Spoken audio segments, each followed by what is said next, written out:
Bonjour et bienvenue dans ce nouveau partage de cœur à cœur. Aujourd'hui, je vais continuer à te parler d'amour en soi. Et aujourd'hui, je vais t'expliquer pourquoi je mets tout le temps un A au mot amour. Alors peut-être que ce ne sera pas une surprise pour toi, mais voilà, j'ai envie de l'expliquer pour ceux qui se poseraient la question, mais pourquoi avec une majuscule?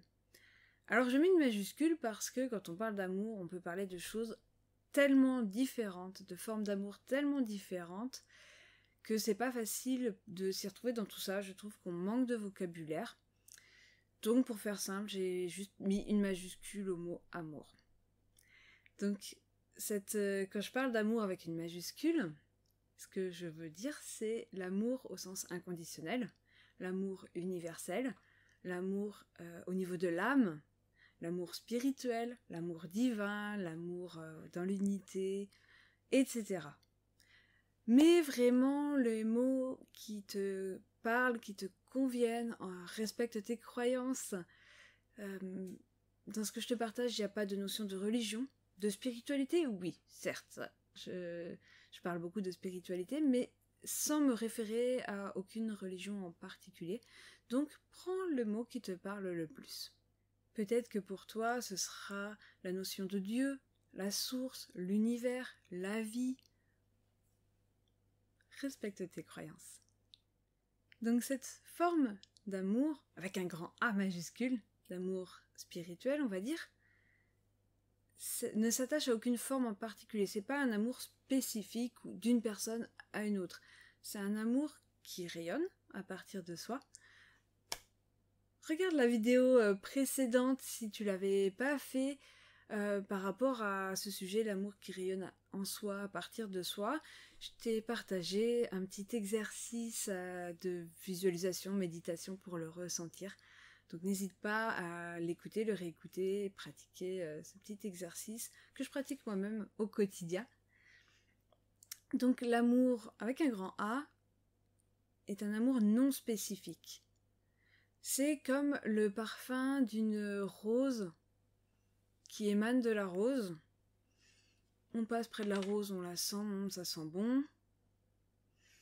Mais c'est pas adressé à diriger vers quelqu'un, quelque chose en particulier.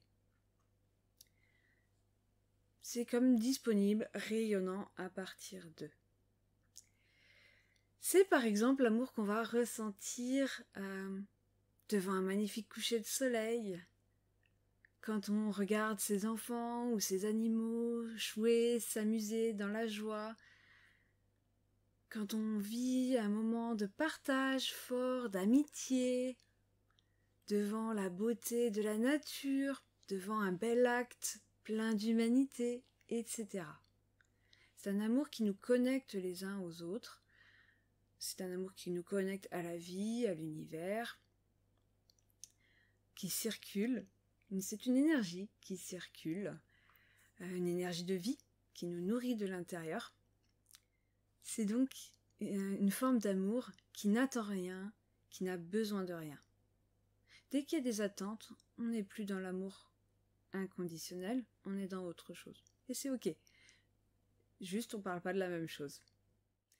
Pour ma part, je crois que dans toutes nos relations, notamment nos relations avec nos proches, il y a toujours cette forme d'amour inconditionnelle, lumineuse, rayonnante.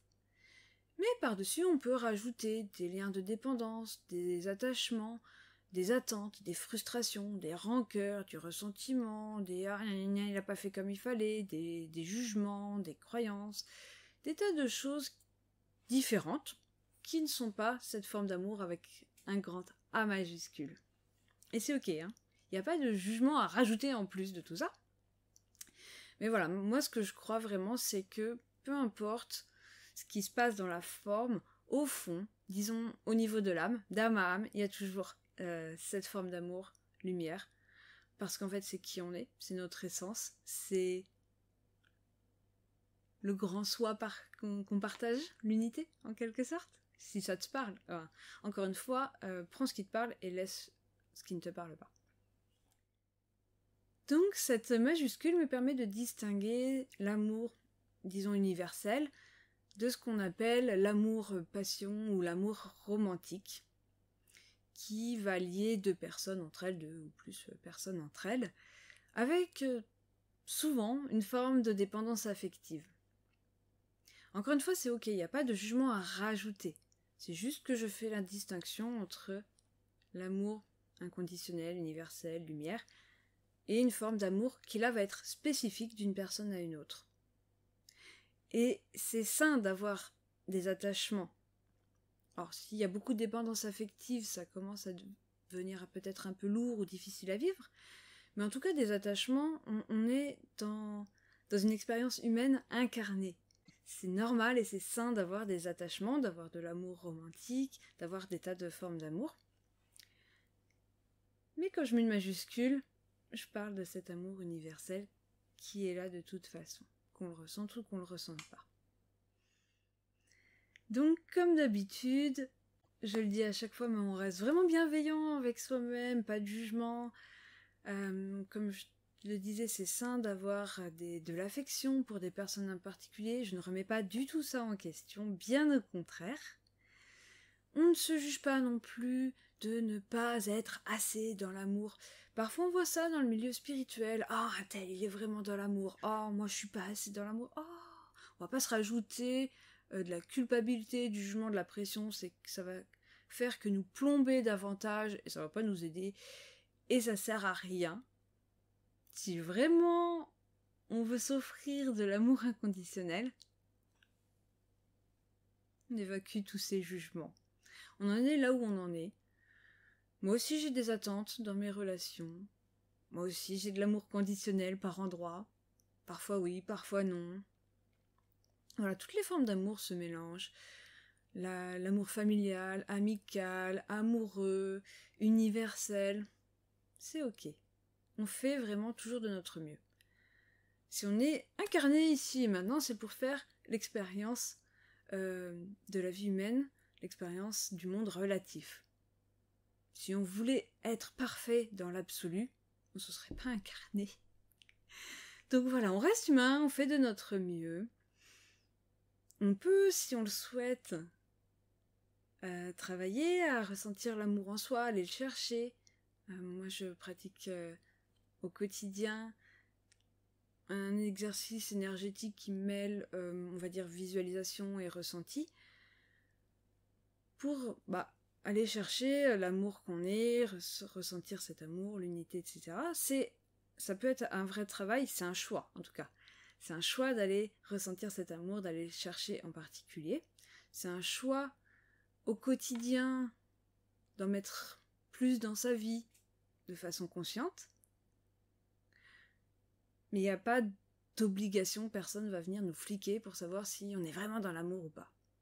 Donc, toutes les injonctions, il faut être dans l'amour, il faut, on doit, c'est bien si on l'est, c'est pas bien si on l'est pas.